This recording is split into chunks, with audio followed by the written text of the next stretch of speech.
Ézéchiel, chapitre 3. Il m'a dit, Fils de l'homme, mange ce qui est devant toi, mange ce livre et va parler à la communauté d'Israël. J'ai ouvert ma bouche et il m'a donné ce livre à manger. Il m'a dit, Fils de l'homme, nourris ton ventre et remplis tes intestins avec ce livre, celui que je te donne. Alors je l'ai avalé, et dans ma bouche il a été doux comme du miel. Il m'a dit, Fils de l'homme, va trouver la communauté d'Israël et communique-leur mes paroles.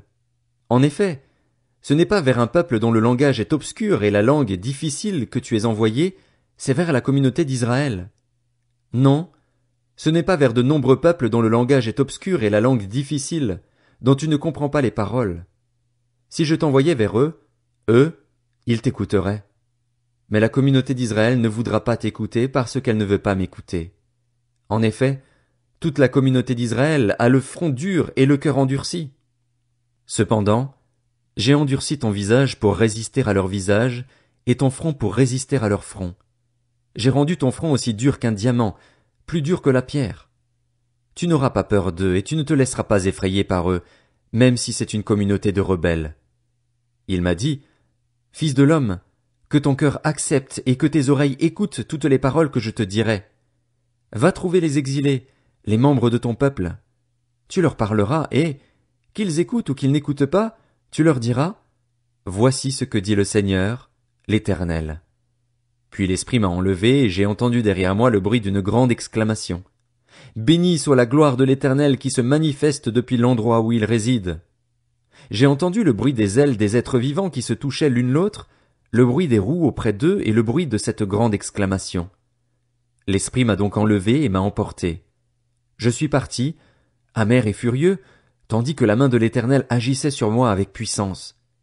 Je suis arrivé à Tel Abib, vers les exilés qui habitaient près du fleuve Kébar, et je me suis assis là où ils s'asseyaient. Je suis resté là durant 7 jours, consterné, au milieu d'eux. Au bout de 7 jours, la parole de l'Éternel m'a été adressée. Fils de l'homme, je te donne comme sentinelle à la communauté d'Israël.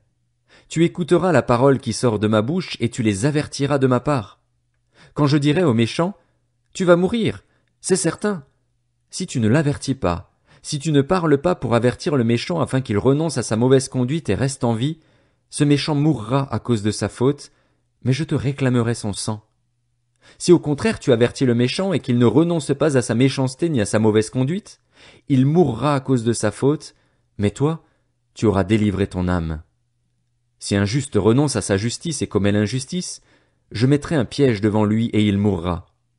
Parce que tu ne l'auras pas averti, il mourra à cause de son péché et l'on ne se souviendra plus de la justice qu'il avait pratiquée, mais je te réclamerai son sang. Si au contraire tu avertis le juste pour qu'il ne commette pas de péché, et qu'il ne pêche pas, il restera en vie parce qu'il s'est laissé avertir et toi, tu auras délivré ton âme. Là encore la main de l'Éternel reposait sur moi. Il m'a dit, Lève-toi, sors dans la vallée et là-bas je te parlerai. Je me suis levé et je suis sorti dans la vallée. Et voici que la gloire de l'Éternel se tenait là, telle que je l'avais vue près du fleuve Kébar. Alors je suis tombé le visage contre terre. L'Esprit est entré en moi et m'a mis debout sur mes pieds. Il m'a parlé et m'a dit, Va t'enfermer chez toi. Fils de l'homme, on mettra sur toi des cordes, avec lesquelles on t'attachera afin que tu ne puisses pas aller au milieu d'eux. Je collerai ta langue à ton palais pour que tu sois muet et ne puisses pas leur adresser de reproches, car c'est une communauté de rebelles. Cependant, quand je te parlerai, j'ouvrirai ta bouche pour que tu leur dises, Voici ce que dit le Seigneur, l'Éternel. Que celui qui voudra écouter écoute, et que celui qui ne voudra pas n'écoute pas. En effet, c'est une communauté de rebelles. Ézéchiel, chapitre 4. Quant à toi, fils de l'homme, prends une brique, place-la devant toi, et dessus tu dessineras une ville, Jérusalem. Puis assiège-la, construis des retranchements contre elle, mets en place des remblais contre elle, dresse des armées en face d'elle et installe des machines de guerre tout autour d'elle. Prends une plaque de fer, dresse-la comme un mur de fer entre toi et la ville, et dirige ton regard sur elle. Elle sera assiégée, car tu l'assiégeras.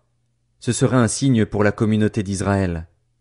Ensuite, couche-toi sur le côté gauche et place-y la faute de la communauté d'Israël. Tu porteras leur faute sur toi tous les jours où tu seras couché sur ce côté. Je te fixe moi-même un nombre de jours qui correspond au nombre d'années marquées par leur faute. 390 jours. C'est ainsi que tu porteras la faute de la communauté d'Israël. Une fois cette période terminée, tu te coucheras encore, cette fois-ci sur le côté droit, et tu porteras la faute de la communauté de Juda pendant 40 jours. Je te fixe un jour par année. Tu dirigeras ton regard et ton bras nu contre Jérusalem assiégée et tu prophétiseras contre elle. Je vais mettre des cordes sur toi afin que tu ne puisses pas changer de côté jusqu'à ce que tu sois arrivé au bout de ta période de siège. Prends du blé, de l'orge, des fèves, des lentilles, du millet et de l'épeautre. Mets-les dans un même récipient et fais-en du pain. Tu en mangeras tous les jours où tu seras couché sur le côté, à savoir durant 390 jours. Le poids de la nourriture que tu mangeras sera de 200 grammes par jour. Tu en mangeras de temps à autre. La quantité d'eau que tu boiras sera de 6 décilitres. Tu en boiras de temps à autre. Tu mangeras des gâteaux d'orge que tu feras cuire en leur présence à l'aide d'excréments humains. L'Éternel a ajouté, c'est ainsi que les Israélites mangeront leur pain impur parmi les nations vers lesquelles je les chasserai. J'ai répondu, Ah! Seigneur Éternel, depuis mon enfance jusqu'à maintenant, je ne me suis pas rendu impur en mangeant une bête trouvée morte ou déchiquetée, et aucune viande infecte n'est entrée dans ma bouche. Il m'a répondu, Eh bien, je te donne le fumier du bétail au lieu d'excréments humains, et tu prépareras ton pain dessus. Il a ajouté, Fils de l'homme, je vais priver Jérusalem de pain. Ils mangeront du pain, mais de façon rationnée et dans l'angoisse, et ils boiront de l'eau en quantité limitée et avec frayeur. Ils manqueront ainsi de pain et d'eau, et ils seront consternés, les uns comme les autres. Ils dépériront à cause de leur faute. Ézéchiel, chapitre 5. Quant à toi, fils de l'homme, prends un couteau tranchant, un rasoir de barbier. Prends-le et rase-toi la tête et la barbe. Prends ensuite une balance et partage ce qui a été rasé. Tu en brûleras un tiers dans le feu, au milieu de la ville, lorsque la période de siège prendra fin. Tu en prendras un tiers pour le frapper avec l'épée tout autour de la ville. Tu en disperseras un tiers au vent et je les poursuivrai avec l'épée. Tu en prendras une petite quantité que tu serreras dans les pans de ton habit, et parmi eux tu en prendras quelques-uns que tu jetteras au feu pour les faire brûler. De là sortira un feu qui s'attaquera à toute la communauté d'Israël. Voici ce que dit le Seigneur, l'Éternel. Cette Jérusalem-là, je l'avais placée au milieu des nations, environnée de pays. Elle s'est révoltée contre mes règles avec plus de méchanceté que les nations, elle s'est révoltée contre mes prescriptions plus que les pays environnants. En effet, ses habitants ont méprisé mes règles, ils n'ont pas suivi mes prescriptions. C'est pourquoi, voici ce que dit le Seigneur, l'Éternel. Parce que vous vous êtes insurgés plus encore que les nations environnantes, parce que vous n'avez pas suivi mes prescriptions et mis mes règles en pratique, et que vous ne vous êtes même pas conformés aux règles en vigueur chez les nations qui vous entourent, à cause de cela, voici ce que dit le Seigneur, l'Éternel. Je t'en veux, moi aussi, et j'appliquerai mes règles au milieu de toi sous les yeux des nations. À cause de toutes tes pratiques abominables, je te ferai ce que je n'ai pas encore fait et ce que je ne ferai jamais plus. Voilà pourquoi on trouvera au milieu de toi des pères contraints de manger leurs enfants et des enfants contraints de manger leurs pères. Je mettrai mes jugements en œuvre contre toi et je disperserai à tout vent tout ce qui restera de toi. Voilà pourquoi, aussi vrai que je suis vivant, déclare le Seigneur, l'Éternel, puisque tu as rendu mon sanctuaire impur par toutes tes monstruosités et toutes tes pratiques abominables, moi aussi je me retirerai et mon regard sera sans pitié. Moi non plus, je n'aurai aucune compassion. Un tiers de tes habitants mourra de la peste ou sera exterminé par la famine au milieu de toi, un tiers tombera sous les coups d'épée autour de toi.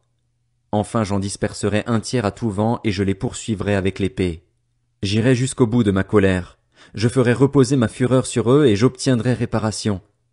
Ils reconnaîtront que je suis l'Éternel, que j'ai parlé dans ma jalousie en allant jusqu'au bout de ma fureur contre eux. Je ferai de toi une ruine et un sujet d'insulte parmi les nations qui t'environnent, aux yeux de tous les passants. Tu seras insulté et ridiculisé, tu seras un exemple et un sujet de stupéfaction pour les nations qui t'environnent, quand j'aurai mis des jugements en œuvre contre toi avec colère, avec fureur et avec de furieux reproches.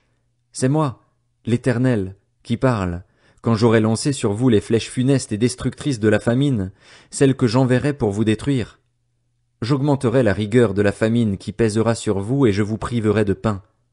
J'enverrai contre vous la famine et les bêtes féroces. Elles vous priveront d'enfants. La peste et la violence passeront au milieu de vous et je ferai venir l'épée sur vous. C'est moi, l'Éternel, qui parle.